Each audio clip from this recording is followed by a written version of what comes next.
नमस्कार दोस्तों, स्वागत है आप सभी का आपके अपने YouTube चैनल अपनी क्लास में। दोस्तों, आज आपका 24 फरवरी 2021 को जवाहर नवोदय विद्यालय कक्षा 9वीं का पेपर हुआ है। दोस्तों, इस वीडियो में मैं आपको इस पेपर की संपूर्ण आंसर की बताऊंगा।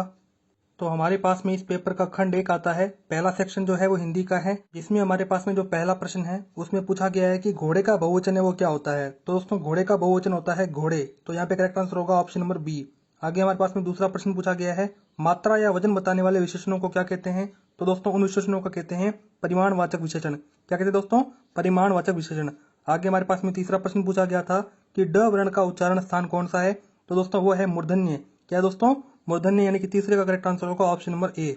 आगे हमारे पास में चौथा प्रश्न पूछा गया है, महादेवन तो सदा स्वार्थ पूरा करना चाहता है, वाक्य के रेखांकित कथन के स्थान पर दिए गए मुहावरे में से किसका प्रयोग ठीक रहेगा। तो दोस्तों, इसमें जो मुहावरा होगा वो होगा अपना उल्लू सीधा करना, यानी कि चौथे का करेक्ट आंसर होगा ऑप्शन नंबर ए। आगे चलते हैं। हमारे पास में पांचवा प्रश्न पूछा गया है, कोरोना संकट के दिनों में मास्क लगाकर बाहर निकलने का आग्रह करते हुए आप किस लोकोक्ति का उपयोग करेंगे। तो दोस्तों, वो लोकोक्ति होगी जान है तो जहान है, यानी कि पांचवे का करेक्ट आंसर होगा ऑप्शन नंबर बी। आगे हमारे पास में छठा प्रश्न पूछा गया है, जिस वाक्य में साधारण अथवा मिश्र वाक्यों का मेल रहता है उस वाक्य को क्या कहते हैं। तो दोस्तों, उस वाक्य को कहते हैं संयुक्त वाक्य, यानी कि छठे का करेक्ट आंसर होगा ऑप्शन नंबर ए। आगे चलते हैं। हमारे पास में सातवां प्रश्न पूछा गया है, किस विकल्प में दोनों शब्द सूर्य के पर्यायवाची हैं। तो दोस्तों, वो है दिनकर और दिवाकर। क्या है दोस्तों? दिनकर और दिवाकर, यानी कि सातवें का करेक्ट आंसर होगा ऑप्शन नंबर बी। आगे हमारे पास में आठवां प्रश्न पूछा गया है, शुद्ध रूप छांटिए। तो दोस्तों, जो शुद्ध शब्द है वो है आशीर्वाद, जो कि सी ऑप्शन के अंदर है, यानी कि आठवें का करेक्ट आंसर क्या होगा ऑप्शन नंबर सी। आगे हमारे पास में नौवां प्रश्न पूछा गया है, शाश्वत का विलोमार्थी शब्द कौन सा होगा। तो दोस्तों, जो शाश्वत का जो विलोम शब्द होता है वो होता है नश्वर, यानी कि नौवें का करेक्ट आंसर क्या होगा ऑप्शन नंबर सी। आगे हमारे पास में 10वां प्रश्न पूछा गया है, गंगा शब्द में कौन सी संज्ञा है। तो दोस्तों, गंगा शब्द के अंदर व्यक्तिवाचक संज्ञा है, यानी कि 10वें का करेक्ट आंसर होगा ऑप्शन नंबर ए। आगे हमारे पास में 11वें प्रश्न के अंदर आपसे एक अनुच्छेद पूछा गया है, आपको इस अनुच्छेद को पढ़कर दिए गए प्रश्न के उत्तर देने हैं। तो देख सकते हैं हमारे पास में 11वां प्रश्न पूछा गया है, विस्तार के लिए अनुच्छेद में प्रयुक्त शब्द कौन सा है। तो दोस्तों, विस्तार जो शब्द है वो अनुच्छेद के अंदर फैलाव के रूप में लिया गया है, यानी कि 11वें का करेक्ट आंसर होगा ऑप्शन नंबर बी। आगे हमारे पास में 12वां प्रश्न पूछा गया है, किस शब्द का निर्माण किसी उपसर्ग से नहीं हुआ है। तो दोस्तों, जो हमारे पास में वो शब्द है वो है फैलाव। इस शब्द के अंदर कोई भी उपसर्ग है वो यूज नहीं हुआ है। आगे हमारे पास में 13वां प्रश्न आता है, महामारी उस रोग को क्या कहते हैं जो कि अचानक व्यापक क्षेत्र में फैलकर मौतों का कारण बने। तो दोस्तों, उसे क्या कहते हैं? महामारी रोग कहते हैं, यानी कि दोस्तों 13वें का करेक्ट आंसर होगा ऑप्शन नंबर सी। आगे हमारे पास में 14वां प्रश्न पूछा गया है, भारत में यह महामारी कभी नहीं मिली।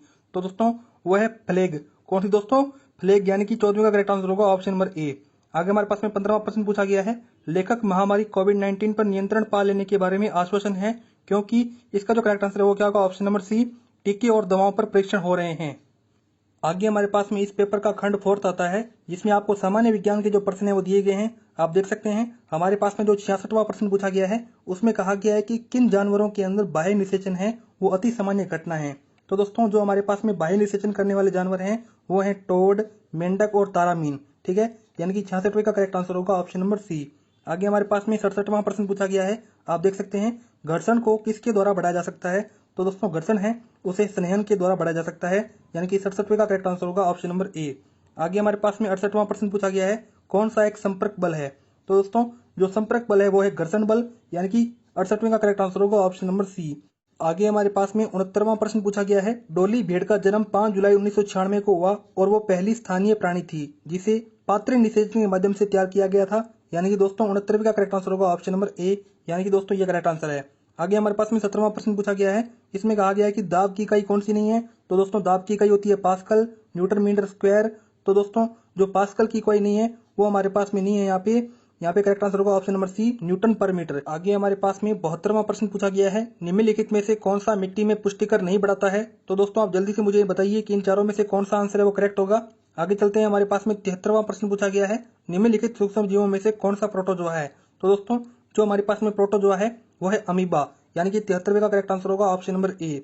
आगे हमारे पास में 74वां प्रश्न पूछा गया है कि किसके द्वारा किण्वन प्रक्रिया है उसकी खोज की गई थी। तो दोस्तों, वो हमारे पास में जो है उनका नाम है लुईस पास्तर, यानी कि 74वें का करेक्ट आंसर होगा ऑप्शन नंबर सी। आगे हमारे पास में 75वां प्रश्न पूछा गया है, इसमें आपको खरीफ फसल का समूह है वो बताना है। तो वो होती है कपास, मक्का और धान, यानी कि 75वें का करेक्ट आंसर होगा ऑप्शन नंबर डी। आगे हमारे पास में 76वां प्रश्न पूछा गया है, जीवाणु द्वारा होने वाले रोगों के समूह को छानिए। तो दोस्तों, जीवाणु द्वारा जो रोग होते हैं वो है टीबी और टाइफाइड, यानी कि दोस्तों करेक्ट आंसर क्या होगा? Option number B. आगे चलते हैं, हमारे पास में 77वां प्रश्न पूछा गया है, कौन सी एक अधातु विद्युत चालक है? तो दोस्तों जो अधातु विद्युत चालक है वो हमारे पास में है ग्रेफाइट। क्या है दोस्तों? ग्रेफाइट, यानी कि 77वें का करेक्ट आंसर होगा ऑप्शन नंबर सी।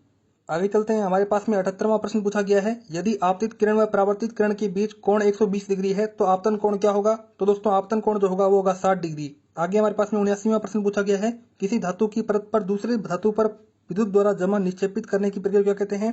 तो दोस्तों उस प्रक्रिया कहते हैं विद्युत लेपन, यानी कि 79वीं का करेक्ट आंसर होगा ऑप्शन नंबर बी। आगे हमारे पास में 80वां प्रश्न पूछा गया है, किसके द्वारा प्रतिबिंब बनते हैं? तो होता है रेगुलर रिफ्लेक्शन, यानी कि नियमित परावर्तन।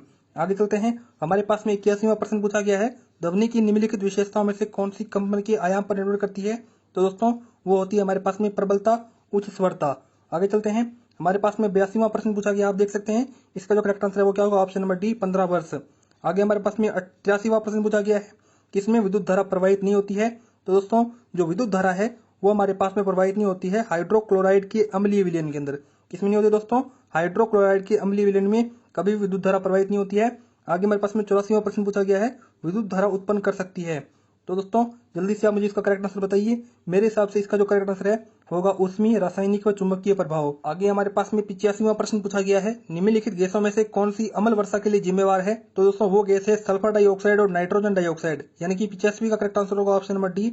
आगे हमारे पास में 86वां प्रश्न पूछा गया है, सूर्य से दूरी के बढ़ते हुए क्रम में सौर मंडल के पहले 3 आंतरिक ग्रहों का सही क्रम है? तो वो है बुध, शुक्र और पृथ्वी, यानी कि करेक्ट आंसर होगा ऑप्शन नंबर सी। आगे हमारे पास में 87वां प्रश्न पूछा गया है, निम्नलिखित में से किसकी शक्ति के परिणाम को रिक्टर पैमाने पर व्यक्त किया जाता है? तो वो होती है भूकंप, यानी कि 87 का करेक्ट आंसर होगा ऑप्शन नंबर डी। आगे हमारे पास में 88वां प्रश्न पूछा गया है, आप देख सकते हैं दोस्तों इसका जो करेक्ट आंसर वो क्या होगा? Carbon dioxide. क्या होगा दोस्तों? Carbon dioxide.